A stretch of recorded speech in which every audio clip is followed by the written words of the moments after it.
guys, what's up and welcome back to my channel. Today I want to share with you this super simple creamy avocado basil dressing, which is completely vegan, keto, and uses only 6 ingredients. It's great on salads, zucchini noodles, as a dip, and well, you get the idea. It's good on a lot of things. Get ready, this is going to be a very quick and simple recipe, so let's go ahead and get started. For this recipe, you'll need some ripe avocados, a lemon, a bunch of basil. Mine was wilting in the fridge a bit, but that's totally okay since it's all going to be blended together. Some unsweetened plant milk. By the way, I did not mean to grab the vanilla variety. I meant to grab plain, but I did like how it had only 1 gram of carbs and no sugar in it. Some nutritional yeast, and finally, some garlic salt.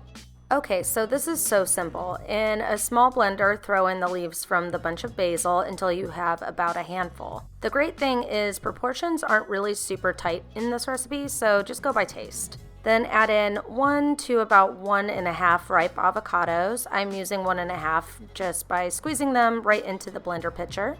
And by the way, look at how perfectly ripe these avocados are. I'm kind of magical at picking ripe avocados. I don't know the secret, but I do know I'm like an avocado whisperer. Pretty cool.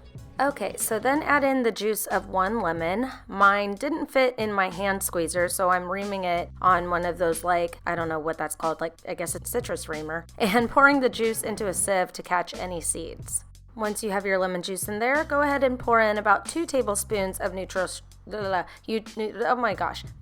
yeast. Wow. And as you can see, I drop it, which is pretty accurate when I cook. I usually spill something. I went ahead and put in about 1/2 teaspoon of the garlic salt, or you could do more if you like it a little bit more salty. And then finally, about 1/2 cup of the unsweetened plant milk.